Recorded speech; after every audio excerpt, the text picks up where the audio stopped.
नहीं, बहुत प्यारी लग रही हैं आप। वाह, कहाँ से लिया ये जैकेट? फ्रांस से। फ्रांस से? पिछले 1 साल से तो फिल्म सिटी में घूम रही, फ्रांस कब गई हैं आप? फर्स्ट है फिल्म सिटी, फर्स्ट है फ्रांस। ओके, वाह, क्या जवाब दिया, मतलब ही कोई नहीं। अच्छा, दुनिया में हर इंसान को टेंशन रहती है, मैंने देखा है। हाँ। कोई भी ले लो, बड़े से बड़ा, अमीर आदमी, गरीब आदमी, हर को टेंशन रहती है। और ये कार्यक्रम बचपन से शुरू हो जाता है। जब हम अपने बच्चों को कहते हैं ना कि बड़ा होके क्या बनेगा, तो बच्चा कहता मैं डैडी बनूंगा, उसको क्या पता।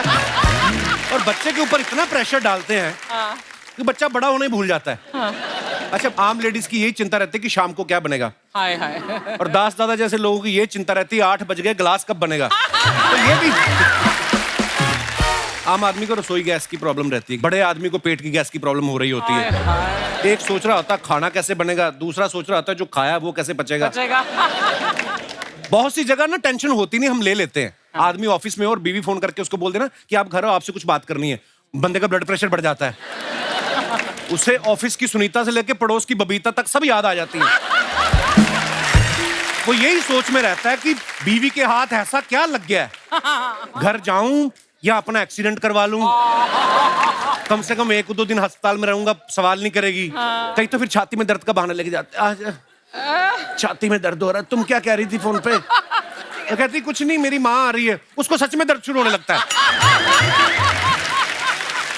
कहने का मतलब ये है कि हम सभी किसी ना किसी टेंशन में रहते हैं, ऐसे में हमें जरूरत होती है मोटिवेशन की। तो आज हमारे बीच 3 ऐसे मोटिवेशनल स्पीकर्स आ रहे हैं जिनके लाखों करोड़ों फॉलोअर्स हैं।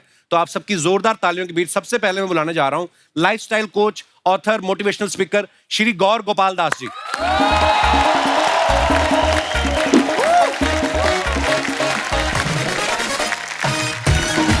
बहुत बहुत स्वागत है सर, बहुत बहुत स्वागत है सर, बहुत बहुत स्वागत है। जोरदार तालियां हो जाए एक बार।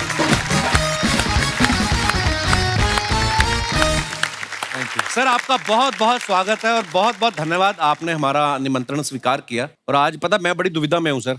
क्यों? मेरे को पहले ये नहीं समझ में, आपको सर बुलाऊं, गुरुजी कहूं, स्वामी जी, मैं क्या कह के संबोधित करूं आपको? अरे, सबसे पहले तो मैं आपको बहुत तहे दिल से शुक्रिया करना चाहता हूं कि आपने और आपके प्रोडक्शन कंपनी ने मुझे यहाँ पर आज बुलाया। शुक्रिया। इस कपिल शर्मा शो के लिए। मतलब ये तो सबको हंसाते ही रहते हैं। दुनिया में इतना गम है, लेकिन इनके गम को कम करने का काम तो इन्होंने ले रखा है ना? आशीर्वाद है सर। आप भी बहुत हंसाते हैं। कोशिश करता हूँ जी। इन्होंने मुझे पूछा कि मुझे किस नाम से संबोधित करें। तो मैं कई बार कहता हूँ कि किसी भी नाम से बुला लीजिए, दिल से जो प्यार है से बुलाया जाता है ना, तो नाम कुछ भी चल जाता है। बहुत सही, लेकिन बहुत सही। लेकिन जब आप ये लिबर्टी दे देते फ्रीडम के किसी भी नाम से बुलाए, तो हाय किस किस नाम से मुझे बुलाया गया है और मेरे नाम का क्या कचुम्बर किया गया है। अच्छा जी। एक कार्यक्रम में, एक प्रोग्राम में मैं गया था, मुझे उन्होंने कहा कि आज हमारे बीच में गोल गोपाल आए होंगे। मतलब मेरा सर तो गोल है। गोल गोपाल। अच्छा, मैं अमेरिका गया। अमेरिका में मुझे कहा, so we have amongst all of us Gaur Gopal Das. ये तो फिर भी ठीक था। हाँ। गोल तो ठीक ठाक था, गोल्ड भी। फिर एक मराठी प्रोग्राम में गया बंबई में। अच्छा जी। तो मराठी प्रोग्राम में कहते हैं, आज आपल्यामध्ये गोड गोपाल दास आले आहेत। तो गोड भी थोड़ा मीठा है, ठीक है। सबसे भयंकर वाला बताता हूँ, आज हमारे बीच घोर गोपाल दास आए। अभी घोर तो मैं हूं नहीं जी। वाह, क्या बात है सर। आपको पता है, मैं तो कंफ्यूज था कि मैं सर को क्या कह के बुलाऊं। हमारे प्रोडक्शन वाले बड़े कंफ्यूज थे। नॉर्मली क्या फिल्म वाले लोग आते हैं सर यहाँ पे ना, तो वो पूछते हैं बर्गर, पिज्जा, ये सब मंगवाते हैं। आज मुझे आके पूछता सर फल लेंगे, दूध लेंगे। मैं कहा यार सर, आज आप हमारे शो पे आए हैं, आप भी मानते हैं कि जिंदगी में हंसना बहुत जरूरी है? बिल्कुल 100% हंसना बहुत जरूरी है जी, क्योंकि दुख तो यूं भरा पड़ा है। मतलब कितने लोगों की लाइफ में प्रॉब्लम है यहाँ पर? सबके। अच्छा, जो लोग हाथ नहीं उठा रहे हो, अपेक्षा करें कि मैं उनमें विश्वास करूंगा। लो, कर लो बात। जिस जिंदगी में तो प्रॉब्लम होगी ना, जिंदगी है ना जनाब, तकलीफ तो होगी ही। बिल्कुल। वरना मरने के बाद तो जलने तक का एहसास नहीं होता। हाय हाय, क्या बात है।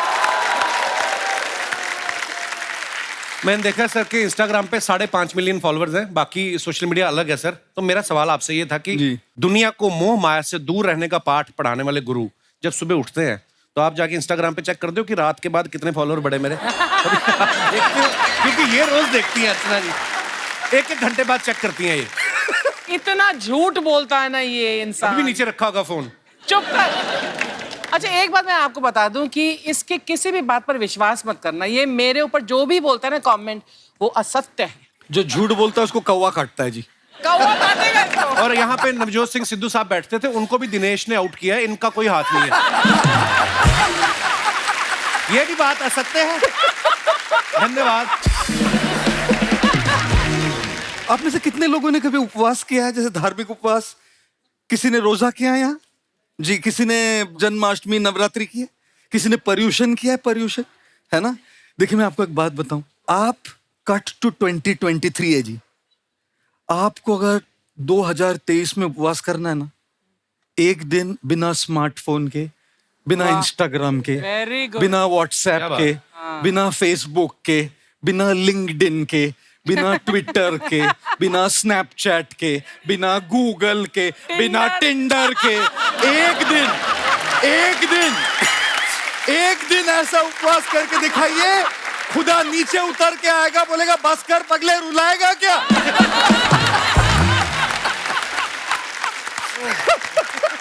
वाह। तो वाकई ये बात हंसी मजाक में कही है सर ने, लेकिन बड़े काम की बात है। असली और क्योंकि हमारी जिंदगी में इतना घुस चुका है सर इंस्टाग्राम, आदमी 250 ग्राम का और के रह गया है, क्योंकि हर जगह इंस्टाग्राम। और यंग बच्चे तो हैं ही हैं, बहुत सारे लोग हैं जो नहीं हटते हैं। शूटिंग चल रही है, अलग से बीच में ब्रेक होती, मैडम अपना फोन लेके आ जाती, और सुनाइए फिर कैसे हैं आप? नहीं फिर मतलब हद हो गई है। मैं अपने शो का प्रमोशन करती हूँ कब। हाँ बड़ा प्रमोशन, बड़े आपके 4 करोड़ फॉलोअर है ना। इतना घमंड ना कर कपिल। नहीं घमंड मैंने कब किया? मैंने कभी कहा मेरे 44 मिलियन है? कभी नहीं कहा।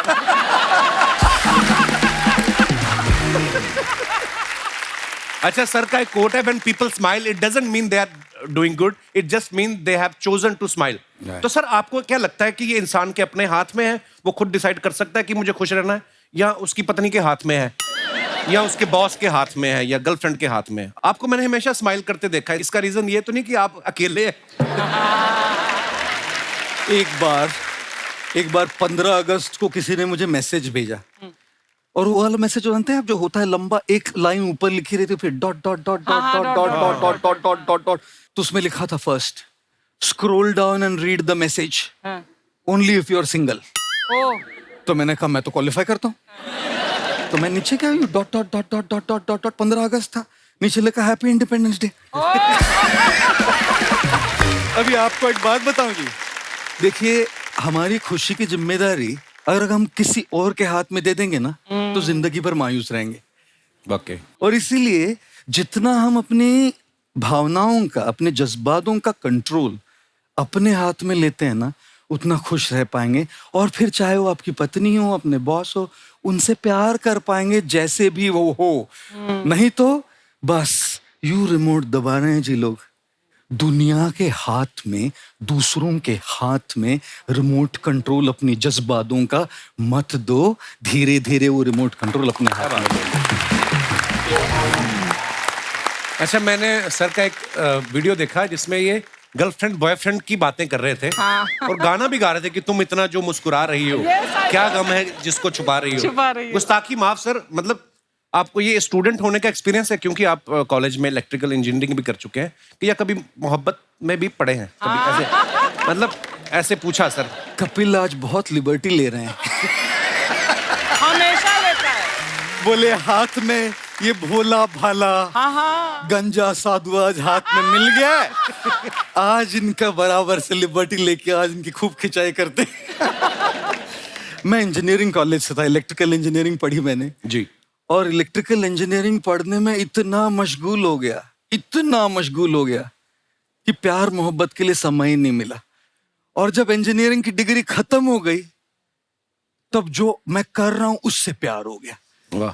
तो ये यहां से यहां आ गया। लेकिन आज की तारीख में जो प्यार मोहब्बत करते हैं, जिनके दिल टूटते हैं, जो चन्ना मेरे या गाते हैं, जो ए दिल है मुश्किल गाते हैं, वो मेरे पास आते हैं रोने के लिए। जब ए दिल है मुश्किल भी सुकून नहीं देता, जब चन्ना मेरे यहाँ भी सुकून नहीं देता, तब कहाँ जाए, है ना घोर गोपाल दास जी। एक का हार्ट ब्रेक हो गया। अच्छा जी। 10 साल से रिलेशनशिप में थे दोनों, और वो इतनी शराब पी चुकी थी, वो ये थोड़ा मॉडरेटली ड्रंक था उस दिन। अच्छा जी। ये पूरी टिप्सी, टल्ली पूरी, मैं आम आदमी की भाषा में। जी जी जी जी जी जी पूरी टिप्सी। तली मैं नहीं बोलूं। तो इसने उसके माता पिता को ऐसी गालियां दी, गंदी गंदी, शराब के नशे में। अच्छा जी। ये तो मॉडरेटली ड्रंक था, तो इसको समझ में आया कि भाई लड़की अच्छी है, मेरे से जमती है, लेकिन इसके मन में मेरे पेरेंट्स के लिए क्या है। तो अगले दिन उसने कहा हम ब्रेकअप करेंगे। तो ब्रेकअप तो हो गया, मेरे पास आया, 10 साल का रिलेशनशिप है, बिना पूछे मेरी गोद में सर रख के रोने लगा। सब ऐसी होती है, सब ऐसी होती है।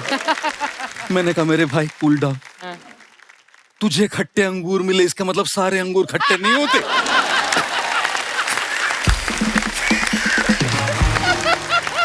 फिर मुझे शेर बोल रहा है। अच्छा। कहता है दिल बोली आंख से, अच्छा, दिल बोली आंख से तुम देखा करो कम, देखते हो तुम और तड़पते हैं हम। फिर रोते रोते आगे बोलने लगा, आंख बोली दिल से, आंख बोली दिल से तुम चाहा करो कम, चाहते हो तुम और रोते हैं हम। सब मैंने तो कभी किसी से मोहब्बत नहीं की, लेकिन ये जो मोहब्बत के एपिसोड सुलझाते सुलझाते मैं मोहब्बत कोच हो गया। सर बहुत बहुत स्वागत है, आइए विराजमान हो जाइए। सर हमने ना ज्यादातर लोगों को देखा, कुछ नया करने जाते हैं ना तो इस बात से बड़ा घबराते हैं कि 4 लोग क्या कहेंगे। पहली बात तो ये 4 लोग कौन है सर, कहाँ रहते हैं ये, हमें तो दिखाई भी नहीं देते हैं, लेकिन फिर भी मन में डर क्यों बैठा रहता है सर। आप प्लीज विराजमान हो जाइए। हाँ जी हाँ जी। ये इन लोगों से कैसे छुटकारा पाए हम। मेरी माँ मुझे बड़े साल कहती रही, तू शादी नहीं कर रहा, 4 लोग क्या कहेंगे। वो 4 लोग शादी में भी नहीं आए। वैसे काफी सारे आए, पर वो 4 लोग नहीं आए। मैं कई बार कहता हूं, अगर दूसरे लोग आपके बारे में क्या सोचेंगे ये भी आप ही सोचेंगे, तो वो क्या सोचेंगे। वाकई। अरे उनको सोचने के लिए कुछ छोड़िए ना भाई।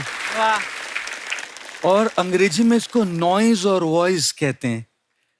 बाहर के जो लोगों के जो ओपिनियंस होते हैं, जो सलाह होती है, जो मत होते हैं, जो राय होती है, वो सब नॉइज है। चाहे कितनी अच्छी इंटेंशन भी हो, लेकिन नॉइज है।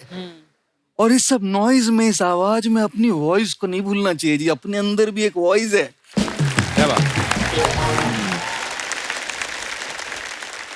और इसीलिए मैं कई बार कहता हूं जी कि दूसरों की बात सलाह मानने में कोई दिक्कत नहीं जब उसमें कोई सच हो, लेकिन कुछ तो लोग कहेंगे।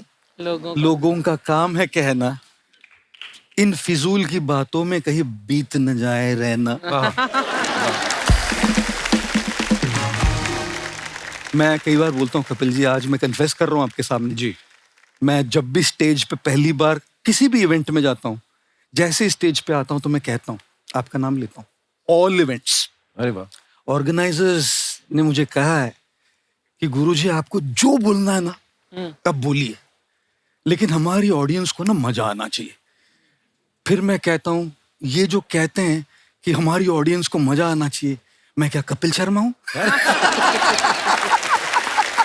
स्टैंडर्ड लाइन है मेरी। अरे वाह।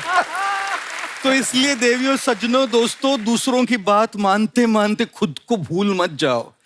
खुद को क्या करना, उसको दूसरों की राय से ज्यादा अपनी खोज करनी ज्यादा जरूरी है। क्या बात। तो उन 4 लोगों को 4 कोने में बंद कर दो और अपनी आवाज को सुनो।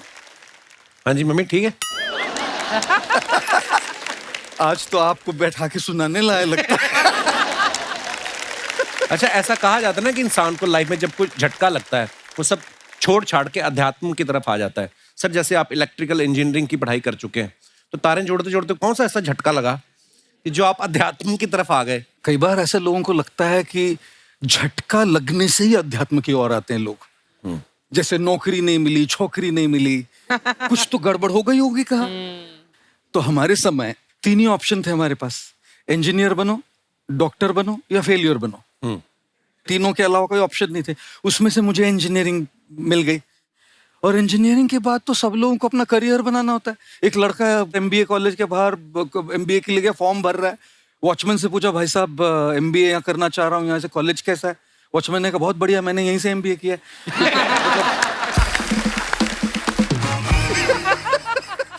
तो मेरे साथ इंजीनियरिंग करने के बाद ये नौबत तो नहीं आई।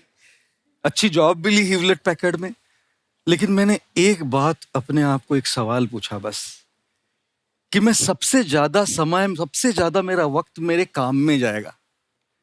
हम अपने फैमिली के साथ कितना वक्त बिताते हैं, सवेरे थोड़ा, शाम को थोड़ा, वीकेंड पे थोड़ा, और यदि हमारे काम पे हमारा सबसे ज्यादा वक्त जाने वाला है, तो क्या उस वक्त में हम वो करेंगे जो हमको पैसा तो खूब दे रहा है लेकिन जच नहीं रहा है? तो मैं जो कर रहा था वो बहुत बढ़िया कर रहा था, लेकिन वो यहां खुशी नहीं मिल रही थी। तब फिर सोचा कि भाई ये नहीं चलेगा, अब तो निकलना पड़ेगा यहां से। रिस्क ली, और मतलब कैसी रिस्क कि आगे पीछे क्या होगा कुछ पता नहीं, कूद गया। और मैं कई बार कहता हूं, समंदर में फना होना तो किस्मत की कहानी है, दुख तो उन पे होता है जो किनारों पे मर जाते हैं। वाह,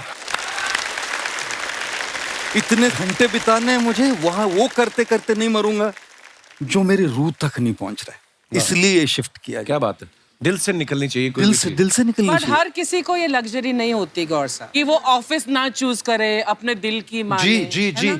क्योंकि दिल की बात जो चूज करते हैं ना, जैसे मैंने की, अगर यहाँ के कोई यंग नौजवान लड़के लड़कियां बैठे, वो तो उनको तो बहुत अच्छा लगेगा कि चलो ये छोड़ देते main stream career, follow your passion.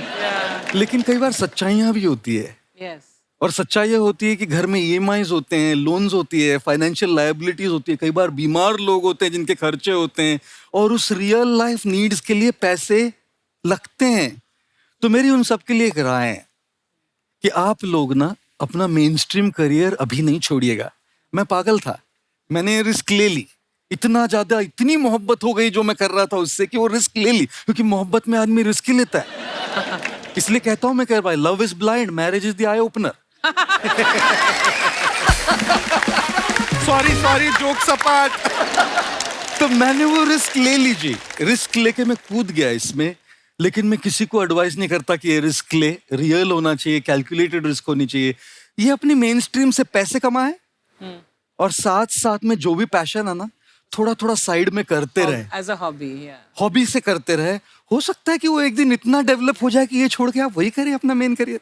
True. वैसे तो कर ही सकते हैं, बैलेंस्ड अप्रोच है। पर जैसे अर्चना जी, आपने भी, अर्चना जी देहरादून से बिलोंग करती हैं जी, और उस समय, आज से 35 साल पहले या 36 साल पहले, जब आपने सोचा मुझे हीरोइन बनना है, आपने भी दिल की सुनी ना अर्चना जी, ऐसा तो नहीं है? तो अब ये मेन स्ट्रीम काम तो ये कर रही हैं, फिर जो इनका पैशन है, यहाँ से पैसे कमा के फिर ये वेगस जाती है, वहां जुआ खेलती है।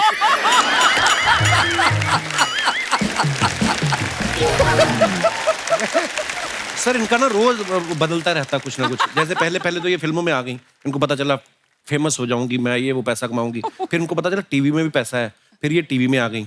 अब बीच में ये मुझे कह रही थी, कहती मुझे ना प्रवचन देने हैं। तो मैं क्या, उसके लिए आपके फॉलोअर भी होने चाहिए। कहती एक तो बन गया। मैं कहा कौन? कहती परमीत सेठी, इनके हस्बैंड है। तो वो आपके फॉलोअर नहीं, गुलाम और फॉलोअर में फर्क होता है। शुरू हो गया फिर से। अच्छा, जैसे सर आम आदमी को तो छोटी छोटी बात पे गुस्सा आता है जी, आपको कभी गुस्सा आता है?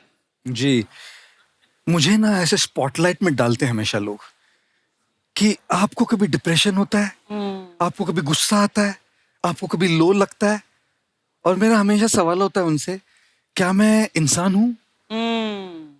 कोई भी अगर इंसान हो ना, तो इंसान के जज्बात होते हैं। मेरे हिसाब से लो लगना ये इतना ज्यादा प्रॉब्लम नहीं है, लो रहना वो ज्यादा प्रॉब्लम है। गुस्सा आना ये उतना प्रॉब्लम नहीं है, गुस्से में अनाप शनाप बक देना ये बड़ा प्रॉब्लम है। 25-26 साल में ये कहना कि मुझे गुस्सा नहीं आता जाती होगी, ये कहना कि मैं गुस्से में रिएक्ट नहीं करता ये सच्चाई होगी। मैंने अपने गुरुजी से एक बहुत बहुत बहुत वैल्यूबल एक शब्द, एक लफ्ज, एक वर्ड सीखा है। वो वर्ड है वेट। अच्छा। गुस्सा आ रहा है ना, थोड़ा सा बस रुकिए, आपको कोई नहीं कह रहा कि उसको आप कुछ मत बोलिए, अभी मत बोलिए बस, क्योंकि अभी कर देंगे ना, क्या बक देंगे, क्या बोल देंगे, क्या अनाप शनाप मुंह से निकलेगा, और फिर जाके अपने तकिए में बैठ के गिल्ट होती है, मैंने क्यों बोला ये, क्यों बोला, नहीं बोलना चाहिए था, उसको चोट पहुंच गई, वो कैसे, उसको कैसे लग रहा होगा, अभी मैं एसएमएस करूं सॉरी डार्लिंग को, मैं क्यों करूं, उसने भी तो गलती की थी ना, नहीं लेकिन बोलना चाहिए ना, मुझे ऐसा नहीं बोलना चाहिए, लेकिन मैं क्यों बोलूं, मैं तो सही था, वो तो गलत थी, इसी चक्कर में घूमता रहता है वो बेड में एसएमएस और व्हाट्सएप पे। तो ये देखिए ना हमारी इमोशंस कैसे चल रही है, anger guilt, anger guilt, anger guilt. तो ये जो गोल्डन वर्ड मैंने सीखा ना, वेट, इसने मेरी लाइफ में बहुत बड़ा जादू लाया है। तो मुझे भी गुस्सा आता है जी, लेकिन उस गुस्से को रिएक्शन में मैं थोड़ा समय देता हूँ, रुकता हूँ, और उस रुकने से बहुत सारे रिश्ते बचे हैं मेरे। क्या बात। अच्छा, इंसान जब बातें सुनता है इनकी सोचता है आज से टेंशन लेनी, लेकिन जैसे ही इनके वहां से बाहर निकलता है और देखता है जूते गायब है मेरे, फिर टेंशन में आ जाता है, कल ही नए लिए थे, है ना। तो टेंशन कैसे सर हो ही जाती है, टेंशन भी ना। जी जी, हमारा टेलीकास्ट का इशू हो जाता है कभी कभी, कभी हमारी स्क्रिप्ट रेडी नहीं होती है, कभी हमारा कुछ डिले हो गया, कुछ छोटी छोटी बातों को लेके टेंशन हो जाती है। क्या करें सर इसका? जी जी जी जी, तो टेंशन के लिए जी, रोज की स्ट्रेस के लिए जी, रोज की कुछ रीजंस होंगी। एक बात मैं हमेशा सबसे पूछता हूं कि देखिए, हमेशा अपने माइंड में 2 सेक्शन बनाइए। एक सेक्शन आपके हाथ में क्या है, कंट्रोल में क्या है, और दूसरा आपके हाथ में क्या नहीं है। अगर आपके हाथ में है तो उसकी प्रेशर और टेंशन लेनी चाहिए ना, तब तो सुलझेगा ना प्रॉब्लम।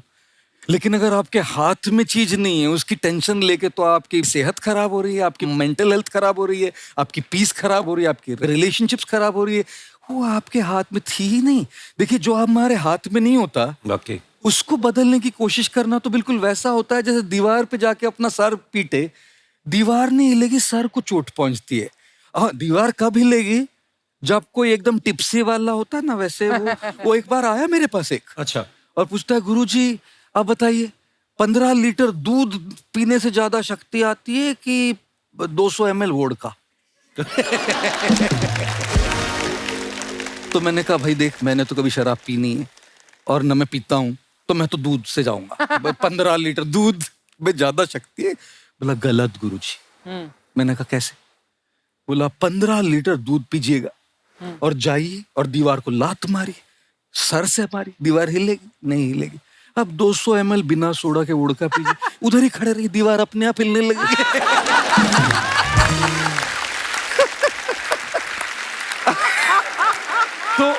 तो देखिए, जिंदगी में ऐसी दीवारें खड़ी रहती है जो आपके मारने से हिलने वाली नहीं। बिल्कुल, वो चीजें होती है जो हमारे कंट्रोल में नहीं होती, लेकिन कई चीजें होती है जो हमारे कंट्रोल में हैं, हमारे बस में हैं, हमारे हाथों में हैं।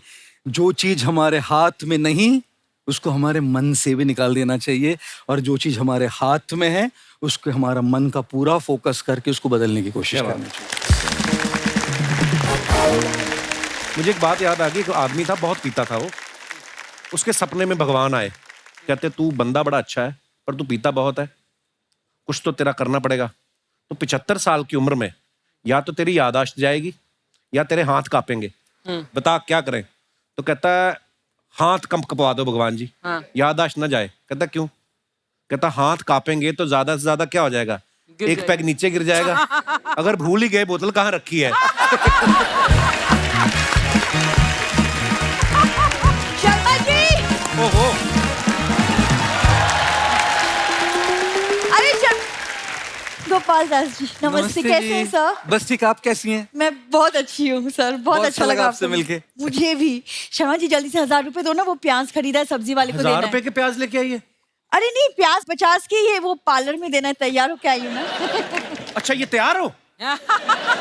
इससे अच्छा प्याज 950 के ले आती, सब्जी तो अच्छी बनती। आ गई गुरुजी, यही है मेरी समस्या। ये कैसे अच्छे से इंट्रोडक्शन करवाओ। शर्मा जी, इतने अच्छे खास मेहमान आए हैं आज हमारे घर में। बैठो बैठो बिंदु। सर आपकी, मैंने देखा आपके पास हर समस्या का समाधान होता है, तो ये रही मेरी समस्या। हाँ? इसका समाधान बताइए कोई। समस्या क्या? वाइफ हूँ मैं तुम्हारी। प्राचीन काल में वाइफ को समस्या कहा जाता था, आपको शायद इस बात का ज्ञान नहीं है। अच्छा, तो हस्बैंड को क्या कहा जाता था? हस्बैंड को कहा जाता था कि कोई नहीं, बुरा वक्त है, टल जाएगा, टेंशन नहीं लेने का। उनका नाम भी परमीर सर ने समस्या पूर्ण सिंह रखा है। देखिए शर्मा जी, इतिहास गवाह है कि पत्नियों ने ही पतियों को इंसान बनाया है ना हाँ, चाची? बिल्कुल बिल्कुल बिल्कुल, आप ही ने बनाया। उससे पहले तो हम पेड़ों पे रहते थे। वो सब पता नहीं, लेकिन सर ये ना मुझसे शादी करने के लिए ये मेरे पीछे पीछे घूमता था, और अब देखिए। यही गलती हो गई सर, पीछे पीछे घूमता रहा, आगे जाके देख लेता तो बच जाता मैं। बहुत परेशान करती है ये मेरे को। सर मैं क्या करूं इस इंसान का? मैं मंदिर, गुरुद्वारा सब जगह गई हूँ, लेकिन ये खुश ही नहीं होता। मैं कहाँ? मायके गई हो? कभी मायके जाके देखो, ना खुश हुआ तो मेरा नाम बदल देना। सर शादीशुदा होने के बावजूद दूसरी लड़कियों को देखता रहता है ये। ऐसी बात नहीं, मैं जब शादी नहीं हुई थी तब भी देखता था। मैं सेम कंसिस्टेंट मैं रहा हूँ परफॉर्मर। तो फिर शादी पे तुमने इतनी सारी कस्में क्यों खाई? कसमें क्यों खाई? क्योंकि सारा खाना तुम्हारे रिश्तेदार खा गए थे, ऊपर से इसकी बहनों ने अलग परेशान किया मेरे को। इतना शगुन मांग रही थी। अरे बेचारी मेरी बहनों ने 100 रुपए तो लिए थे शगुन के। 100 रुपए? 3 दर्जन बहनें आई थी तुम्हारी। देखिए शर्मा जी, लड़कियां ना मतलब अपनी बाबुल का आंगन, माता पिता, घर सब कुछ छोड़ छाड़ के पति के घर आते तुम हैं। छोड़ के कहाँ आई हो? माता पिता को तो साथ लेके आई हो। 2 साल से इधर पड़े हुए हैं, वो जा ही नहीं रहे। देखिए ये सब पुरानी बातें, इनमें सर मेरे मम्मी पापा अभी तो आजकल सिर्फ आपके वीडियोस देखते, तो उनके विचार अभी बदल चुके हैं। ये ऐसी विचार बदल चुके, कपड़े नहीं बदलते बस वो। उस दिन मैंने कहा इतने दिन हो गए, आप कपड़े ही बदल लो, उन्होंने आपस में बदल लिए। माँ ने कुर्ता पजामा पहन लिया, पिता ने साड़ी पहन ली। ऐसे हरकतें करते हैं ये।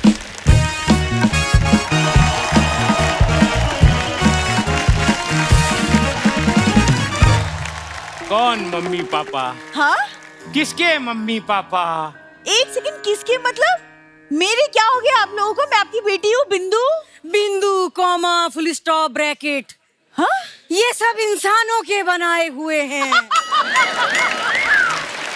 और हम दोनों इन रिश्तों से ऊपर उठ चुके हैं। वाह, रिश्तों से उठ चुके हैं, नहीं तो बेड से 2-2 बजे तक नहीं उठते ये लोग। अलार्म से उठते हैं ना, ये प्रेशर कुकर की सीटी से खाना बन गया, उठते उठते हैं। खाना पीना सोना ये सब शरीर के लोचे हैं।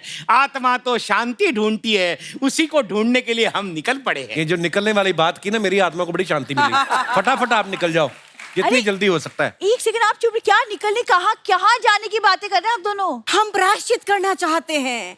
जीवन में हमसे कुछ गलतियां हुई हैं। एक नहीं हुई है, 8-9 हुई है। एक तो यहाँ है, 8 अंदर है आपकी।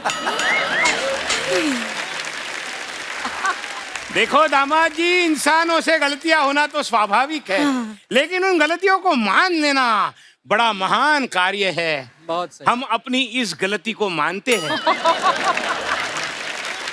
और ऐसी गलती दोबारा ना हो, इसलिए हम लोग पहाड़ों में जा रहे हैं। तो अलग अलग पहाड़ों पे जाना। आप उत्तरांचल वाले जाओ, आप हिमाचल वाले जाओ। एक पहाड़ पे जाओगे फिर गलतियां करोगे आप लोग।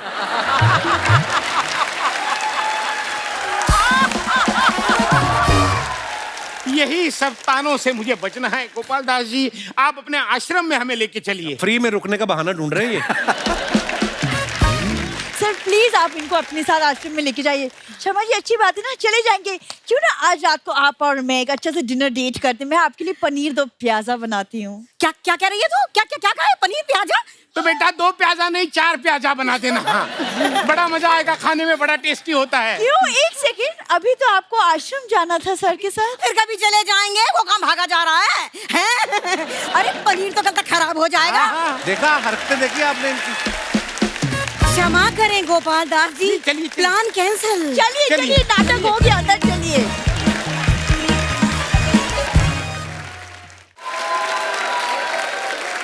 सो दोस्तों, अब वक्त है आज के दूसरे मेहमान को आमंत्रित करने का। ये इन्फ्लुएंसर है, इंटरनेशनल मोटिवेशनल स्पीकर है, लीडरशिप कंसल्टेंट है, बिजनेस कोच है, कॉर्पोरेट ट्रेनर है। तो चलिए बुलाते हैं आप सबकी जोरदार तालियों के बीच डॉक्टर विवेक मित्रा।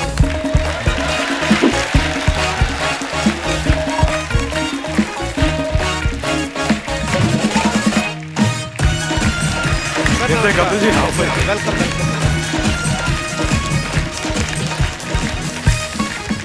सर आपका बहुत बहुत स्वागत है।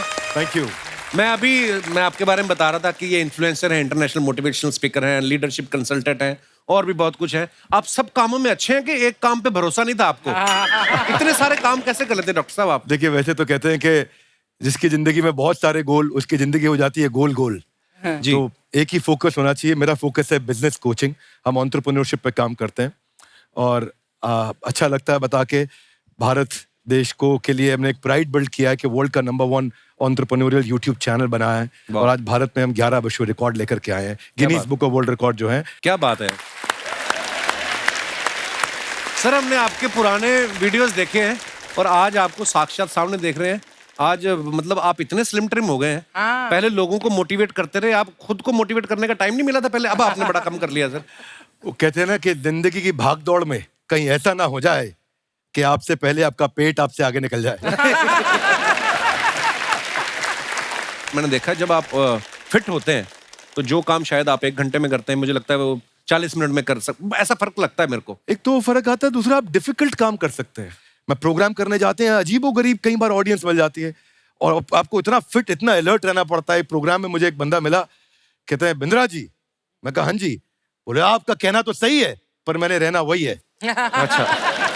तो you keep getting different people. वो फाइनेंस का मैं एक ट्रेनिंग प्रोग्राम कर रहा था तो कि कर्जे से बाहर कैसे निकले। अच्छा जी। हाँ जी, कर्जे से बाहर। तो करेज नहीं, कर्जे से बचे। पहले करेज तो इसकी बात चल रही थी, तो बात करते करते डेट मैनेजमेंट पे तो बोला भारत में रहने के लिए आधार और भारत से भागने के लिए उधार दोनों बड़ा जरूरी है।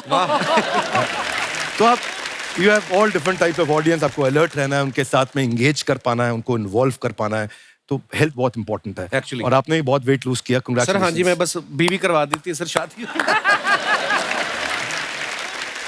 और डॉक्टर साहब के अंदर ऐसे खतरनाक स्किल हैं, किसी को भी मोटिवेट कर सकते हैं। अभी स्टूडियो के बाहर हमारे जो गार्ड बैठे हुए थे ना, ये उसको बोल रहे थे तू भी कर सकता है, ऐसे हाथ पे हाथ रख के मत बैठ, उठ भाग दौड़। वो दौड़ गया, उसकी सैलरी कट गई 1 दिन की। आइए सर, बहुत बहुत स्वागत है आपका। वैसे तो आप सब डॉक्टर साहब को जानते हैं, लेकिन मैं बता दूं कि बिजनेस की दुनिया में इनका बहुत बड़ा नाम है और इनके नाम 11 वर्ल्ड रिकॉर्ड है, जैसा कि अभी इन्होंने बताया। अभी सर बहुत बहुत मुबारक आपको। और मैं चाहूंगा कि आप बताएं सर, ये 11 जो अलग अलग वर्ल्ड रिकॉर्ड है, ये किस किस चीज में है? 11 विश्व रिकॉर्ड बेसिकली कोविड के टाइम पे जब सब लोग अपने घर पे थे, लॉकडाउन हो गया था, तो हम देख रहे थे कि कठिन परिस्थिति में बिजनेस में लोगों को कैसे हेल्प करें। तो हमने कुछ वेबिनार किए, जूम पे वेबिनार्स किए। तो हम एक्सपेक्ट कर रहे थे कि वेबिनार में 1500, 2000, 5000, 10,000 लोग आएंगे। तो वेबिनार में हमने देखा कि रजिस्ट्रेशन बहुत ज्यादा हो गया। तो हमने गिनीज वर्ल्ड रिकॉर्ड को अटेम्प्ट किया, तो रशिया के पास वो वर्ल्ड रिकॉर्ड था 11,000 लोगों का। अच्छा जी। हमने जब वो वेबिनार किया तो 26 लाख लोग आ गए उस वेबिनार में। वाह। और 26 लाख लोग आए तो पहला वर्ल्ड रिकॉर्ड बन गया। लॉकडाउन में मैंने दूसरा वेबिनार किया कि लॉकडाउन में सेल्स कैसे बढ़ाएं। तो एक समस्या बहुत बड़ी थी। पता चला कि ये सेल्स का वेबिनार का वर्ल्ड रिकॉर्ड चाइना के पास था। तो हमने अटेम्प्ट किया तो 35 लाख लोग जूम के वेबिनार पे आ गए। फिर हमने उसको यूट्यूब पे ले गए, वो वेबिनार बहुत पॉपुलर हो गया। सेल्स कैसे बढ़ाएं, तो ऐसे HR पे, फाइनेंस पे, सेल्स पे, ऑपरेशंस पे, मार्केटिंग पे, लीडरशिप पे, अलग अलग सब्जेक्ट पे बने और लोगों को फ्री में, उनको कैसे कंटेंट फ्री में दे सकें। पर कंटेंट के लिए मैं आपको बधाई देना चाहता हूँ। हर बार यूनिक कंटेंट देना बहुत मुश्किल काम है और हर बार आप यूनिक कंटेंट ला करके देते हैं। कॉमेडी की दुनिया में मैं कहूँगा अगर बच्चन साहब के बाद कोई इतने लंबे समय तक रेलेवेंट रहा है तो वो आप रहे हैं। क्योंकि सोनू निगम बार बार पुराना गाना गा सकते हैं, फिर ताली बज सकती है, पर बार बार कॉमेडी का कंटेंट रिपीट नहीं किया जा सकता। ये बहुत बढ़िया है। आपने ऐसी बातें बोल दी सर, धन्यवाद आपकी मोहब्बत के लिए। अब बारी है हमारे अगले मेहमान को मंच पे आमंत्रित करने की, जो बच्चों को पढ़ाने के लिए अलग अंदाज के लिए फेमस है। आप सबकी जोरदार तालियों के बीच प्लीज वेलकम टीचर और मोटिवेशनल स्पीकर मिस्टर खान साहब।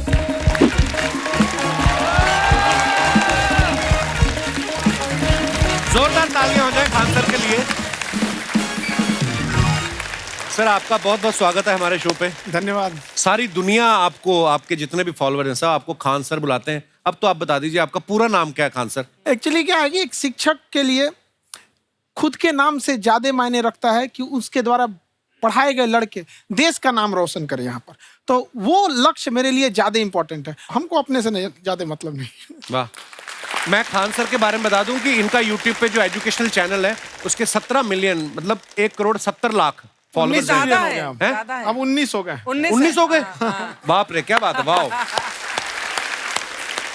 तो लॉकडाउन से पहले सर 30,000 थे। हाँ। एकदम लॉकडाउन के बाद जितनी आपकी सब्सक्रिप्शन बढ़ी है उतनी तो OTT प्लेटफॉर्म्स की नहीं बढ़ी जितनी आपकी बढ़ गई। ये नेक काम की शुरुआत कैसे हुई थी खान सर? लॉकडाउन से पहले हम लोग ना ऐसे फिजिकली क्लास में ज्यादा पढ़ाते थे। अच्छा जी। क्लास में भी बहुत भीड़ रहती थी, लड़के पढ़ नहीं पाते थे। मजबूरी हो गई लॉकडाउन के बाद यूट्यूब पर पढ़ाना, क्योंकि दूसरा कोई ऑप्शन ही नहीं था। और हमको भी नहीं समझ में आया कि लोगों ने क्यों इतना ज्यादा सब्सक्राइब करते गए, क्योंकि हम तो वैसे ही पढ़ा रहे थे जैसे पहले पढ़ाते थे वहां पे। तो बस ये रहता है कि लड़कों को पढ़ाई से रिलेटेड उसको डाउट ना रह जाए कोई भी, क्योंकि जब हम लोग पढ़ते थे ना तो सबसे पीछे आते थे, हम लोग क्लास के पीछे बैठते थे। हम लोग मान लिए थे कि ये लोग बहुत अच्छे पढ़ने में, हम लोग का तो कुछ नहीं हो सकता है यहाँ पे। और घर वालों को भी लगता था तो जीव ले ला, कैसे भी काम चल जाएगा। बाद में हम लोग को पता चला ना कि ये टीचर की गड़बड़ी थी, हमारे ऊपर ब्लेम लगा दिया। सर आइए, बहुत बहुत स्वागत है आपका। वाकई एक्चुअली अगर पढ़ाने का तरीका इतना सरल हो, आसान हो, जैसे ना सर मुझे बचपन में ना मुझे हिस्ट्री का पढ़ने का बड़ा मजा आता था। बड़ा होके पता चला कि मेरा हिस्ट्री में तो था इंटरेस्ट, पर मुझे कहानियां पढ़ना अच्छा लगता था। आज मुझे थोड़ा लिखने का भी शौक है, एक आध कुछ शायद फ्यूचर में चल के आप वो भी कुछ ऐसा देखें। तो मतलब मुझे शौक है लिखने का। अब जाके समझ में आया कि वो क्यों अच्छा लगता था, उसमें कहानी होती थी। तो ये नहीं हमें पढ़ाया, हमें रट्टा मरवाते थे। तो ये जो आपका ये जो तरीका है ये बहुत ही बढ़िया है। काश हमारे समय में भी ऐसा होता, यूट्यूब पे अच्छे अच्छे शिक्षक होते। हालांकि हमारे टीचर भी बहुत अच्छे थे। लेकिन इतने डिटेल में खान सर, मैंने आपके वीडियोस देखे हैं, मतलब जिस सब्जेक्ट को आप जानते भी ना हो और अगर लेक्चर देखें और सुने तो उसमें इतनी रुचि पैदा हो जाती है। बिकॉज हम सब टीचर्स के द्वारा ही पढ़ाए गए हैं और हमारे अच्छे टीचर्स भी रहे हैं, लेकिन जरूर आप में एक बहुत ही खास बात है कि आप हर सब्जेक्ट को बहुत इंटरेस्टिंग बना देते हैं। अर्चना जी, इसमें क्या है ना, टैलेंट जो है ये टीचर्स को विजुअल ट्रेनिंग कैसे देनी है, जो बताया अभी कपिल जी ने। कहानी, मैं एक छोटा प्रश्न पूछता हूँ, असैसिनेशन की स्पेलिंग किसको मालूम है? लोग बिलीव नहीं करेंगे लेकिन मुझे मालूम है। असैसिनेशन की स्पेलिंग होती है भाई एस माने गधा, गधे के ऊपर एक और गधा, एक और एस, उसके ऊपर आई मतलब मैं पूरा, और मेरे ऊपर पूरा देश नेशन, एस आई नेशन। तो ASSASSI, मैं ये जितना विजुअल कर दें पढ़ाने को, जितना आसान कर दें। वो याद नहीं होता था रेडियो किसने बनाया, बोला रेडियो चल नहीं रहा, इसको मार थप्पड़ मार, कोनी मार, कोनी मार, कोनी मार, कोनी ने बनाया, याद हो गया, मार कोनी ने बनाया। जितना विजुअल कर दो। जैसे आपने कहा कि कैसे किसी चीज को इतना अच्छा समझा देते हैं, वो आधे घंटे के क्लास के लिए पीछे 1 हफ्ते का मेहनत होता है। मैं ये भी पूछने वाली थी कि कितनी मेहनत लगती है आपको। वो डिपेंड करता है कि हम कब तक सेटिस्फाई नहीं हो जाते। अच्छा। कभी कभी तो कोई चीजें 2-2 महीने से अटकी हुई है, जब तक हम नहीं सेटिस्फाई होते, नहीं इसको ऐसे नहीं, अब लड़के समझे तब तक नहीं बताते उसे। कहते हैं ना, दुनिया ने मेरी बुलंदियां देखी, किसी ने पाँव के छाले नहीं देखे। क्या है ना कि हम लोग अपने स्टूडेंट लाइफ में इतना पीछे थे ना, कभी कभी अपने आप को से डर लगने लगता था, यार हम कहाँ आ गए, हमारा कुछ हो सकता है कि नहीं हो सकता है यहाँ पे। तो लेकिन ना कुछ सीखने का बड़ा शौक था। तो जैसे एक फिल्म बनाने से पहले डायरेक्टर कितने महीने की प्रैक्टिस करता है, 2 साल की मेहनत के बाद एक 3 घंटे की फिल्म बनाना पड़ता है। उस तरह से थोड़ा काफी मेहनत करना पड़ता है पीछे से, तब जाके समझ में आता है। और धीरे धीरे एक्सपीरियंस होने से थोड़ा समझ में आ जाता है कि क्या, कहाँ पे कौन सा चीज डाउट आएगा वहाँ पे। और आपसे पढ़ाई करने का ये भी फायदा है कि ये पीट नहीं सकते ना यूट्यूब चैनल से, अंदर से निकल के थप्पड़ भी नहीं मार सकते। हमें तो पीटा इतना है ना, हम तो मतलब टीचर से सवाल नहीं पूछ सकते थे। अभी बचपन में पूछ भी लिया ना कि सर सूरज कितना दूर है, तुझे जाना है उधर है। मतलब ये नहीं कि बच्चे के साथ दोस्ती करो, उसके साथ। आजकल माहौल बहुत बदल गया है। अब तो बच्चों की पिटाई भी नहीं होती, हमारे टाइम बड़ी पिटाई होती थी। हम भी कहते हैं, हमसे भी लड़के नहीं पूछते हैं, क्योंकि उन्हें पूछने की नौबत ही नहीं आती है। क्लियर हो जाता है ऐसे ही। वाह क्या बात है। मैंने देखा है सर आपके फॉलोअर्स में रवीना टंडन भी है एक।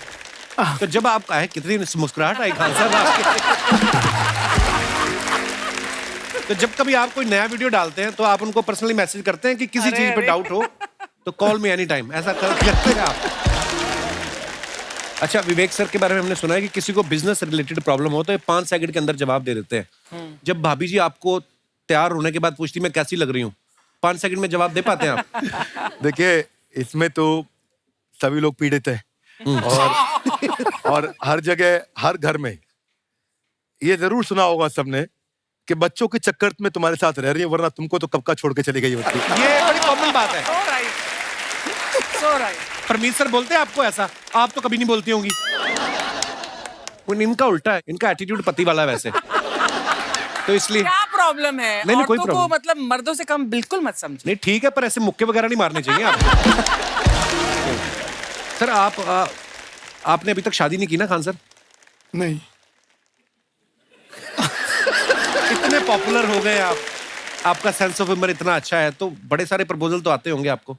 अभी तो इधर कुछ नहीं है सर। खान सर पर्सनल सवालों का जवाब कम देते हैं। अच्छा, वैसे हम शादीशुदा लोगों को देखने के बाद हमको थोड़ा सा और अच्छा कई बार ना इंसान ज्यादा मोटिवेशनल स्पीकर्स को सुन लेना तब भी कंफ्यूज हो जाता है। कोई कहता है बड़े सपने देखो, गाड़ी लो, बैंक बैलेंस बनाओ। कोई कहता है कि इच्छाएं नहीं रखनी चाहिए, ये दुखों का कारण है। हम किसकी सुने गुरुजी? सुने सबकी, करे खुद की। जो दिल से निकले। दिल से निकले।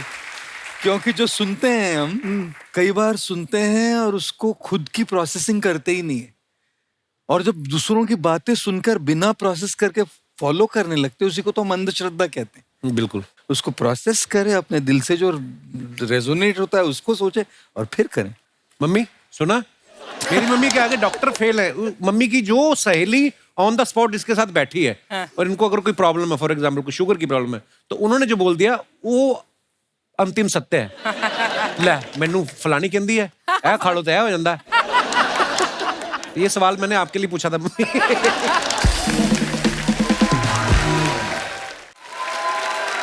आई wanted to ask Khan sir कि आपका एक एपिसोड था ट्रेन के बारे में, कि ट्रेन में ऐसा क्यों होता है, शुरुआत में ऐसा हुआ था, ये यहाँ पर बोगी के लिए ये कनेक्शन, तो ये सोर्स क्या होते हैं आपके, कहाँ से आपसे ढूंढ सुन के लेंगी, लाते उसके हैं? बाद खुद का चैनल शुरू करेंगी। कुछ चीजें तो ऐसे डायरेक्टली मिल सकती हैं, और नहीं तो वहाँ ऑन द स्पॉट जाके वहाँ पे पूछ लेते, जो वर्कर होते हैं ना, उन लोग को ज्यादा आइडिया रहता है, उन लोग से वो पूछ लेते हैं कि ये कैसे काम करता है, तो ज्यादा कोशिश करते हैं कि हम किसी चीज को खुद से अगर जाने रहेंगे तो ज्यादा अच्छे से डिलीवर कर सकते हैं। तो कई बार वहाँ यार्ड वगैरह में भी चले जाते हैं पता करने के लिए। लेकिन बहुत इंटरेस्टिंग था। हवाई जहाज पर भी बनाइए। आप कहती हैं तो एक उस पर भी बना ही देंगे। बहुत शुक्रिया जी। अच्छा सर, कई बार ना माँ बाप भी, जो मैं ये कहूंगा कि उनकी गलती होती है कि अगर अब बच्चा आपका 4-5 साल का है, आप शुरू से उसके मन में डालना शुरू कर देते हो कि ये तो इंजीनियर बनेगा। हो सकता है बाप इंजीनियर हो, वो चाहता है कि जरूरी तो नहीं है। अब मेरे पिताजी पुलिस में थे जी, मेरे मामा सब आर्मी में थे, मैं अकेला इस फील्ड में निकला है, मुझे ये चीज अट्रैक्ट करती थी। ये कहाँ तक सही है सर? जी मेरे हिसाब से तो बच्चों पे कभी प्रेशर नहीं डालना चाहिए, लेकिन साथ ही साथ हमको ये भी देखना चाहिए कि जैसे एल्बर्ट आइंस्टाइन ने एक बहुत अच्छी बात बताई थी, अगर एक खरगोश हो, एक बंदर हो, एक हिरन हो, एक शेर हो और एक मछली हो, उन सब को आप एक कतार में खड़ा कर दीजिए और उन सब के लिए एक ही टेस्ट हो कि आप पेड़ पे सब लोग कैसे चढ़ पाए। बहुत खूब। ओके, अब सबको एक टेस्ट कैसे दिया जाए? मछली तो आत्महत्या कर लेगी सोच के कि मैं तो कोई पास ही नहीं होंगी, ये मछली कैसे पेड़ पे चढ़ेगी? राइट। लेकिन कई बार ऐसे हो गया ना कि एजुकेशन सिस्टम ऐसी बन गई कि बस ग्रेड्स हो गए, सब्जेक्ट्स पढ़ने हैं, Right. जो भी किया है, और वो भी जरूरी है, लेकिन वो करते करते बच्चों की जो इंटरेस्ट है, बच्चों की जो पैशन है, उसमें उनको एंकरेज करना बहुत ज्यादा जरूरी है। एक पिताजी एक बार अपने बेटे को ऐसा चाटा मारे जोर से, तो पड़ोसी ने पूछा क्यों मार रहे जी? बोला कल रिजल्ट है इसका। कल रिजल्ट? तो बोले रिजल्ट कल है ना साहब, तो आज क्यों मारने? कल बाहर गाँव जा रहा हूँ, कल का काम आज निपट के करता हूं। कहने का मतलब ये है कि आप देखिएगा कि अगर आप बच्चों को अपने कॉम्पिटेंस के हिसाब से नहीं देंगे तो ये चाटे खाते रहने पर फेल ही होते रहेंगे। बहुत खूब। ओके। अच्छा, विवेक सर का एक कहना है कि बच्चों का अगर 95% से ज्यादा मार्क्स आते हैं वो भी खतरनाक होते हैं। 75 से 85% वाले जो बच्चे होते हैं लाइफ में बड़ा अच्छा करते हैं। अच्छा। कभी किसी पेरेंट्स ने आगे कहा है कि आपकी वजह से मेरा 95% वाला बच्चा 75 पे आ गया?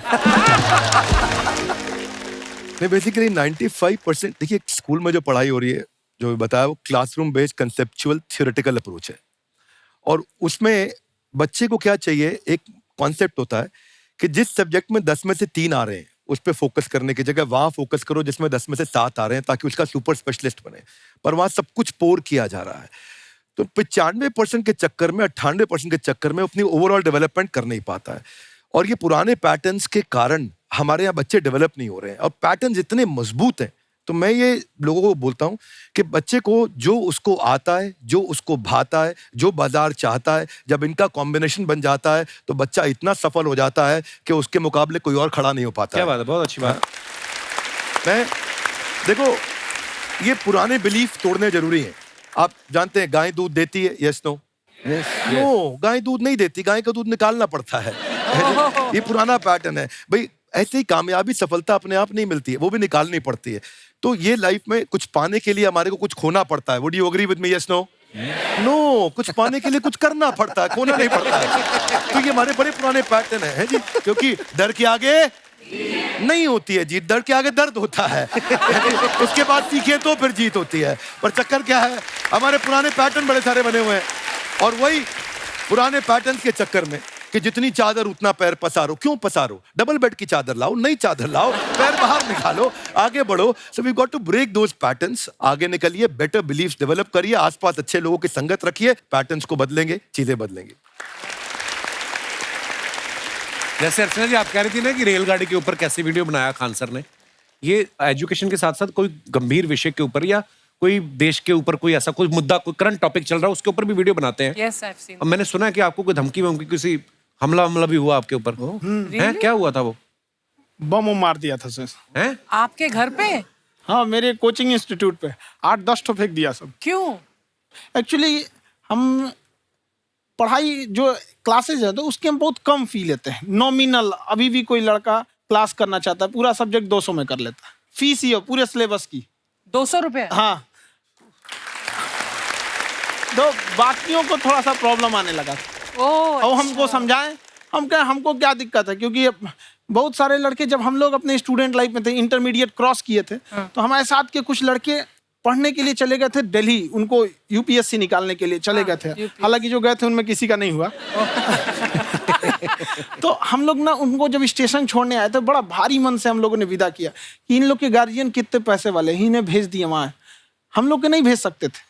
तो ऐसे लाखों स्टूडेंट हैं जिनके गार्जियन नहीं भेज सकते। इनका मतलब गरीब होना कोई अपराध नहीं है, उसे कोई पढ़ाई से नहीं रोक सकता। बिल्कुल।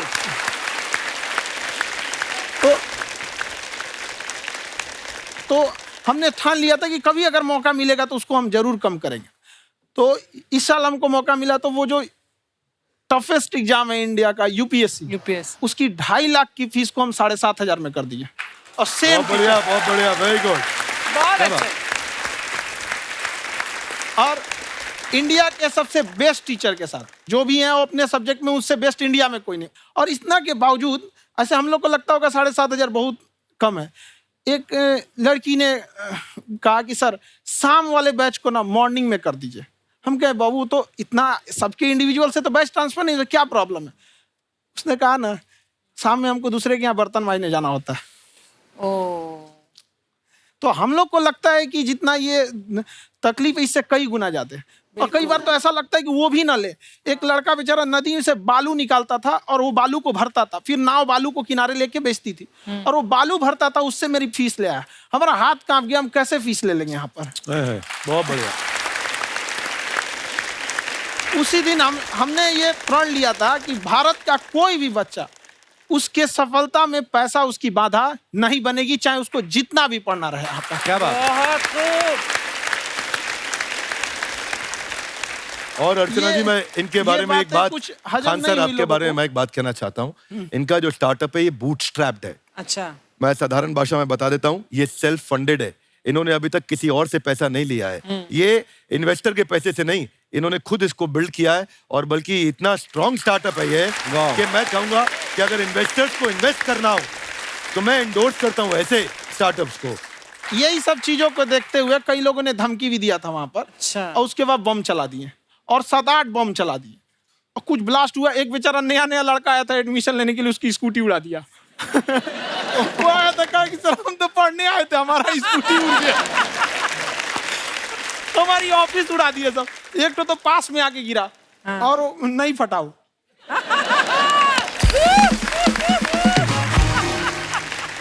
बाद में बहुत सारे लोग धमकियां दिए, लेकिन कहते हैं ना सूरज कितना भी तेज चमक ले समंदर नहीं सुखा सकता। वाह वाह वाह, क्या बात है।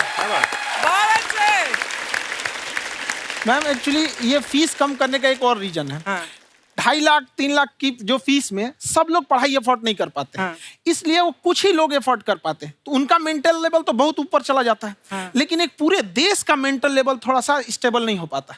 तो जब फीस कम रहेगी तो हर वो लड़का तैयारी करने के लिए आगे आएगा जिसका सपना है देश के लिए कुछ करने का। सीटें लिमिटेड हैं, उन्हें को मिलेगी, लेकिन जिन्हें नहीं मिलेगी उसे मिलेगा देश का एक जिम्मेदार नागरिक। तो इस देश को बदलना।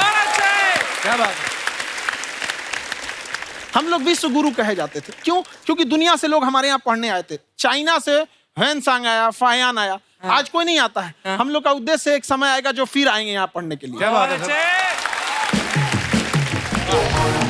पर आप देखो अर्चना जी, सबसे ज्यादा आईपीएस आईएएस बिहार से निकलते हैं। आप Yes, देखो पढ़ाई लिखाई में पॉलिटिशियन बहुत बड़े बड़े निकले हैं। बहुत। तो ऐसा नहीं है, हर जगह ऑप्शन हर भी नहीं है प्रकार वहाँ के लोग पे, होते हैं। इंडस्ट्री नहीं है, खेती करेगा तो कोई खास वो नहीं रहे। ऑप्शन भी नहीं है, सही बात है। बिहार की मिट्टी में एक चीज है, जिद तो बहुत जबरदस्त है। कुछ भी नहीं रहेगा तो सब कुछ पाने का उसको जिद रहेगा, करके भी दिखा देगा वहाँ पे, कर देंगे हम आपको। विवेक सर, आपके बारे में हमने सुना एक बार आप संन्यास लेने चले गए थे। कौन वापस लेके आया आपको? फिर कहाँ तक पहुंच गए थे आप? नहीं, मैं एमबीए की पढ़ाई के बाद मैं ये सोचा था कि अपना जीवन भगवान की सेवा में समर्पित कर दूं। अच्छा जी। बहुत साल मैं वृंदावन में रहा था और गुरुकुल में रहा था। अच्छा जी। और वहाँ सेवा करना, बहुत अच्छी शिक्षा मिली।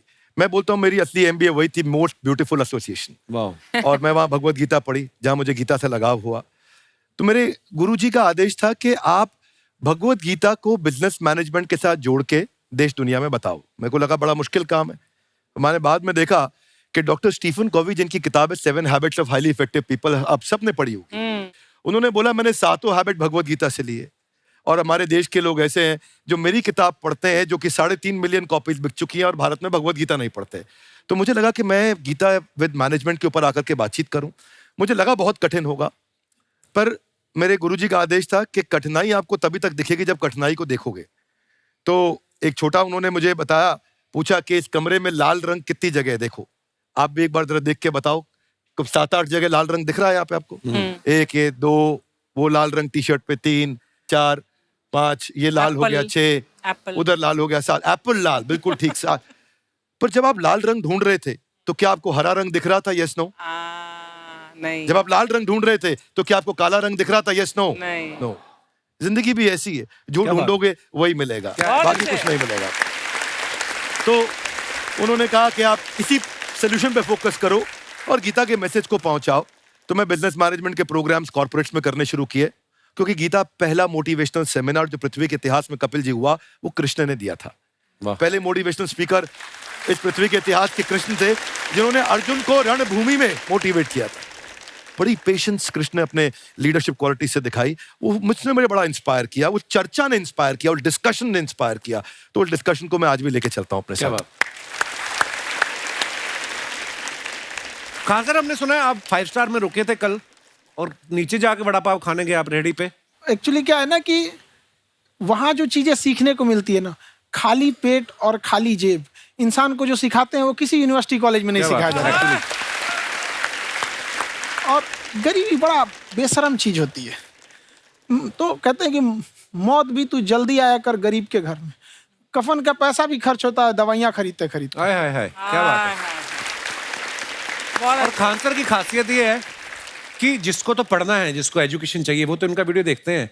लेकिन वैसे भी कई लोग, जैसे अर्चना जी बात करी थी, कहती मैंने जब देखना शुरू किया तो मैंने बैक टू बैक इतने सारे वीडियोस देखे, क्योंकि आपका जो तरीका जो बोलने में, एक तो इनकी जो टोन है पढ़ाने में, और साथ साथ में जो ह्यूमर आता रहता है, तो उसकी वजह से और भी इंटरेस्टिंग हो जाते हैं आपके वीडियो। शुरुआत में हम लोग जब स्टूडेंट लाइफ में थे, या हम कई स्टूडेंट को भी देखते हैं, वो बेचारे जब थक जाते हैं तो आपका शो देखने लगते हैं।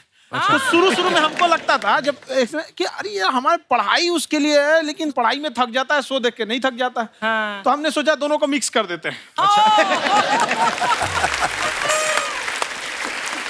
तो हमने उसको, और आज आपको पता नहीं, हमने भी यही किया है। मिक्स करने। हमारे एजुकेशन सिस्टम में 2 कमी है। हाँ। एक एजुकेशन की, दूसरा सिस्टम की।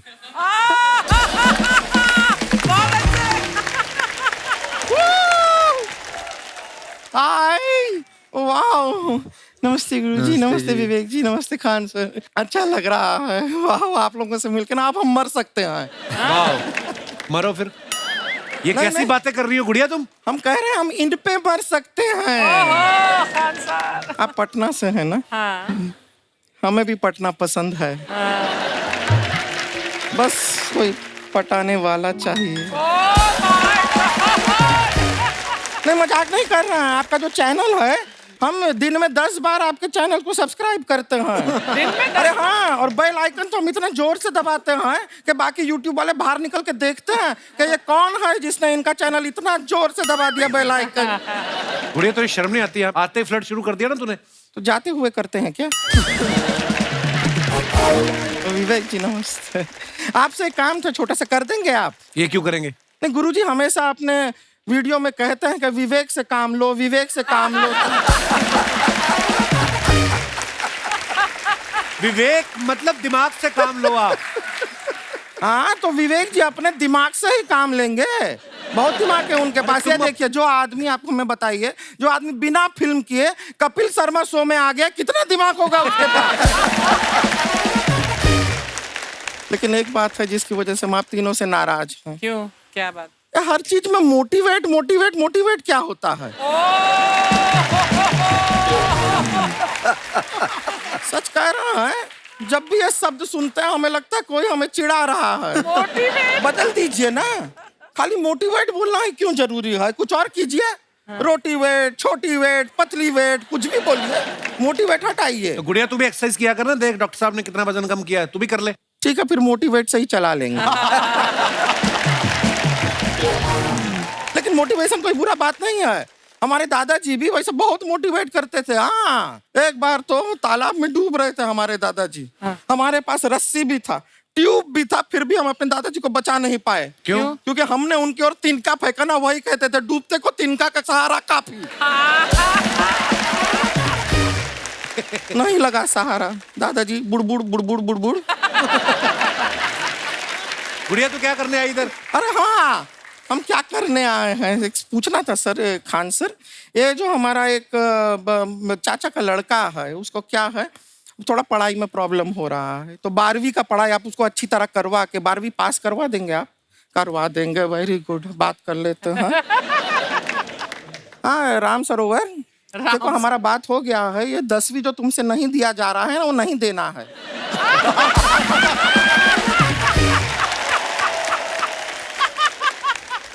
टेंशन नहीं है, 10वीं का खान सर से बात हुआ, ये सीधा 12वीं पढ़ा के पास कर देंगे। अरे ऐसे नहीं होता, पहले 10वीं पास करनी पड़ेगी, फिर 12वीं होगी ना।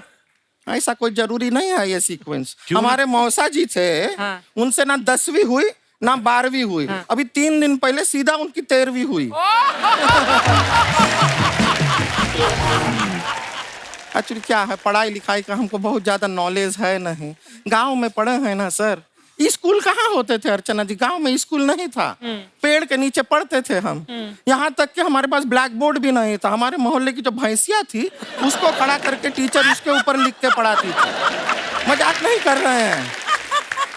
और आप तो समझ रहे हैं, अभी ब्लैक बोर्ड की एक अटैच डस्टर था ब्लैक बोर्ड का, समझ रहे हैं? ऐसा वो पीछे से आता था, लिखा हुआ मिटाता था और चला जाता था। ये तो कुछ भी नहीं है। एक बार क्या हुआ, हमारा स्कूल शुरू हुआ, शुरू होते ही 2 महीने के लिए छुट्टियां हो गई। क्यों? ब्लैक बोर्ड ने बछड़ा दिया था ना। तो वैसे आप लोग ना इतने ज्ञानी हैं, सब कुछ जानते हैं। आपसे एक टेक्निकल सवाल पूछे। एक बार ना 4 दोस्त थे, 4 दोस्त, साम दाम दंड भेद।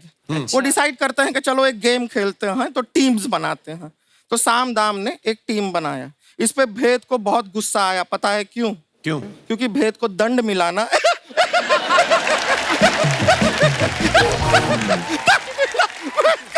ये सिर्फ हंसती नहीं है सर, थोड़ा सा पेट्रोल पिला दो, स्टार्ट भी हो जाती है। इतना है क्यों? और भी बता दीजिए। जब हम बीमार होते हैं हम डॉक्टर के पास नहीं, मैकेनिक के पास जाते हैं। और डिटेल दे दीजिए। ऐसा कुछ नहीं है सर, ये बोलते हैं खाली। लेकिन अभी एक रिक्वेस्ट था सर। हमारा एक भाई है, पुरुषोत्तम नाम है उसका, वो गांव से आया हुआ है। आप लोग थोड़ा उससे सब बातचीत करेंगे, थोड़ा उसको प्रोत्साहन देंगे। और शर्मा जी, आपसे भी एक रिक्वेस्ट था। आपसे हमने कभी कुछ मांगा नहीं है। पुरुषोत्तम आएगा ना, एक बार बस उससे कह दीजिएगा, पुरुषोत्तम तुम कितने हैंडसम हो। मैंने देखा ही नहीं अभी तक। हाँ, तो देख के बस बोल दीजिएगा तुम ठीक है। कितने हैंडसम हो, ऐसा बोल दीजिएगा प्लीज। ठीक है। हम बुला लेते हैं पुरुषोत्तम।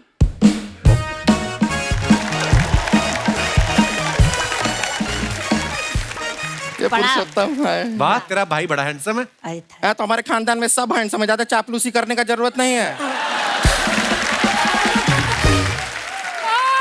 देखा हमारा यहाँ पे कितना चलता है। एक नंबर दीदी, एक नंबर। सब लोग हैं, नमस्ते कर दो। ये बड़ा अच्छा लड़का है, गांव में ना भैंस चराता है, इसको थोड़ा मोटिवेट कीजिए ना। नहीं तो मतलब भैंस चराता है तो मोटिवेट करके क्या होगा? शेर चराएगा बाद में। अरे शेर चराएगा तो शेर इसको चर नहीं जाएगा। नहीं नहीं, ऐसे हम खाली कह रहे हैं, तुम्हारा चेहरा थोड़ा बकरी जैसा है ना, तो वैसे ये सब बड़े बड़े लोग हैं। इनको बताओ कहा क्या बनना चाहते हो जीवन में आगे?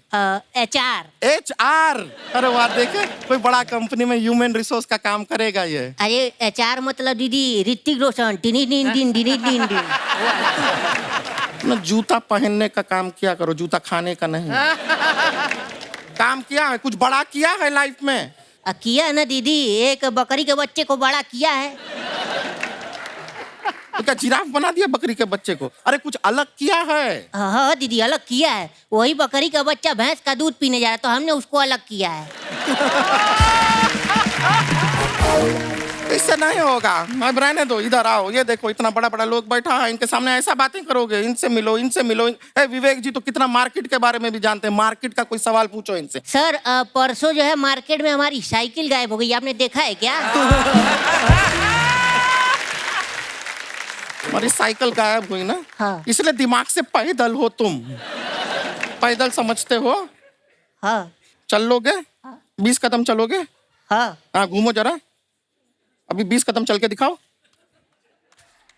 निकलो। सॉरी, माफी चाहेंगे। चलिए चलते हैं, नमस्ते। तो गुरुजी, डॉक्टर साहब, खान सर, आज हमारे जो मेहमान यहाँ पे आए हैं, इनके कुछ सवाल हैं, तो ये आपसे पूछना चाहेंगे अगर आपकी इजाजत हो तो। जी जी जी, आप लोग अपने सवाल पूछ सकते हैं। सबसे पहले कौन आ रहे हैं? जी मैडम। नमस्ते कपिल सर। नमस्ते मैम। आज आपका शो देख के बहुत अच्छा लगा। फर्स्ट टाइम मैं शो पर आई हूँ, लेकिन रियली जो मैंने यहाँ अनुभव प्राप्त किया है वास्तव में कहीं नहीं किया। अरे शुक्रिया शुक्रिया। कहाँ से हैं मैम आप? मैं खारघर से आई हूँ, नवी मुंबई। अच्छा जी। और मेरा नाम कविता अग्रवाल है। मेरा प्रश्न गोपाल सर से है। मेरे घर में कोई समस्या नहीं है। मेरे बेटे की अभी शादी हुई है और मेरा बेटा भी प्यारा है, लेकिन उसके साथ उसकी दुल्हन भी बहुत प्यारी आई है। लेकिन समस्या और लोगों को है। वो जब मेरे जानने वाले हैं बार बार पूछते हैं सब कुछ ठीक चल रहा है ना। मैं समझ नहीं पाती। वो इंटरेस्टेड रहती हैं कि कुछ हो रहा है क्या घर के अंदर। नहीं नहीं, कुछ नहीं हो रहा, सब कुछ ठीक चल रहा है। इसका जवाब मैं लोगों को कैसे दूं, ये नहीं समझ आ रहा मुझे। वही 4 लोग हैं गुरुजी। इंग्लिश में एक वर्ड है जिसको कहते हैं डिप्लोमेसी, और डिप्लोमेसी का मतलब होता है अपनी जिंदगी जीना। और दूसरों के साथ जब हम व्यवहार करते हैं तो उसमें कई ऐसी चीजें होती है कि दुनिया को हमको सब कुछ अपने जीवन के बताने की जरूरत नहीं होती। कुछ ऐसे लोग होते हैं जो हमारे लिए बहुत मायने रखते हैं, बहुत। उनको बताना ठीक ठाक है, लेकिन अगर सबको हमारे जीवन के बारे में बताने लगेंगे तो जीवन कैसे चलेगा? तो अगर कोई आपके घर में समस्या है, नहीं है, कैसे चल रहा है? ठीक चल रहा है, अच्छा चल रहा है, बहुत बढ़िया चल रहा है। बस ये डिप्लोमेटिक आंसर्स हुए। लेकिन अगर कोई ऐसा हो जिसके साथ हमारा रिश्ता बड़ा गहरा हो, उनके साथ तो हम अपने दिल की बात खोल के करेंगे ना। और इसलिए मैं कई बार कहता हूं कि जो सुख में हमारा साथ देते हैं ना वो रिश्ते होते हैं, लेकिन जो दुख में हमारा साथ देता है ना वो फरिश्ते होते हैं। हाय हाय। किस दिन गलत बोल देना आप। अच्छा। बोलना बड़े झगड़े चल रहे हैं, तलवारें चली कल। फिर देखना क्या मजे लेते हैं, फिर देखना उनका रिएक्शन क्या है। धन्यवाद मैम शो में आने के लिए। और कोई हमारे दोस्त? जी भाई साहब। Hello everyone. Hello Kapil. Hello sir. मेरा नाम अमित शाह है और मैं सियाटल यूएसए से आया हूँ जस्ट आपके शो के लिए। अच्छा जी, बहुत बहुत स्वागत है शाह साहब आपका। मैं और मेरी वाइफ गुरुजी के वीडियोस बहुत फॉलो करते हैं। अच्छा जी। और गुरुजी हमेशा कहते हैं कि आदमी ने झुक के रहना चाहिए, माफ़ी मांगनी चाहिए। तो सिचुएशन ऐसी है कि गलती मैं करता हूँ, मैं माफ़ी मांगता हूँ।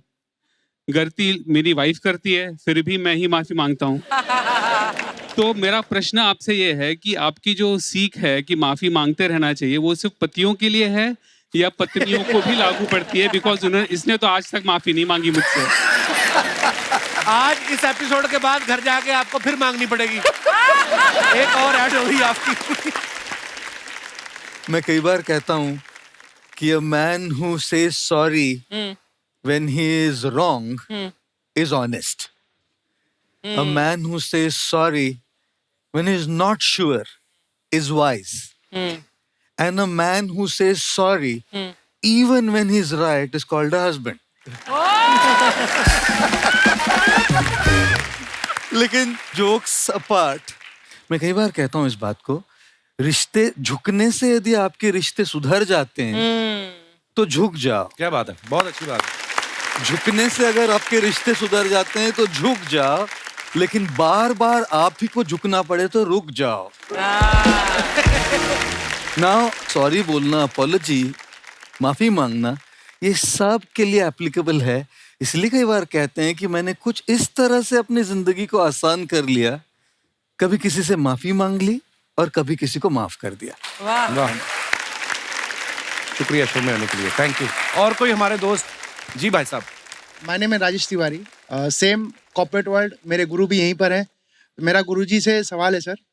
समस्या ये है कि सर जब मैं घर आता हूँ ऑफिस से थक हार के, सेल्स वाले प्रोफाइल पे हम लोग, अच्छा. तो जब घर पहुंचते हैं तो वाइफ का कभी कभी मुंह है ना सूजा हुआ दिखता है. तो सोचते हैं गुब्बारे जैसा मुंह क्या हो गया, तो पूछ लेता हूँ भाई क्या हुआ है आपको.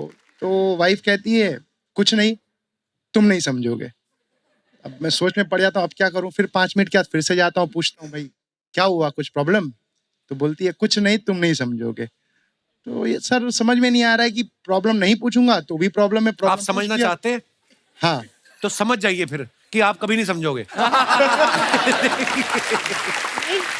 ऐसा नहीं. Hello hello Kapil sir. आप ही हैं वो जिनके बारे में ये बात कर रहे हैं? हाँ. आज फिर सूझेगा मुंह, देखना आप. सर आज भी इनका अफेयर कम नहीं हुआ है. अफेयर के बाद घर में इतनी रौनक आ जाती है, परफ्यूम, सॉन्ग चेंज हो जाता है, सब. अफेयर के बाद? अफेयर? हाँ. कौन से अफेयर के बाद? सर इनका अफेयर होता है बिजनेस के साथ. मैं कहता हूँ कॉर्पोरेट अफेयर है, ये कहती है कुछ और अफेयर है. ओहो. आपका आपसी मसला है, हमको नहीं पता. इसमें तो सारे डर रहे कहीं हमसे ना पूछ हम ले. नहीं जवाब देंगे इस सवाल. इसमें तो गुरुजी भी इधर उधर देखने लग गए, कहीं ये सवाल हमसे ना पूछ ले. बिंद्रा साहब इधर देखने लग गए. मेरा गुरुजी से सवाल है कि इस सिचुएशन को कैसे हैंडल किया जाए. पहले कई बार ऐसा हुआ करता था, मैं थोड़ा लाइट कर देता हूँ पहले माहौल. जी जी जी. मुझे तो खुद के माइंड को हल्का करना पड़ेगा. पहले ना जब लड़के किसी को प्रपोज करते थे तो बड़ी ऐसी स्पिरिचुअल भाषा में प्रपोज किया करते थे. कि वो लड़की को लड़का कहेगा मैं शरीर हूँ, तू मेरी आत्मा है. ऐसा टाइप का एकदम स्पिरिचुअल सेंटी टाइप. अभी 2023 में डायलॉग बदल गया. वो कहता है मैं स्मार्टफोन हूँ, तू मेरी सिम कार्ड है.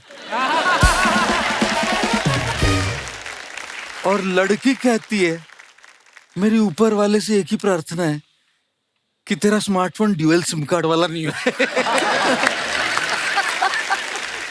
Sir got the answer. तो आपको जवाब तो मिल गया होगा इस सवाल का.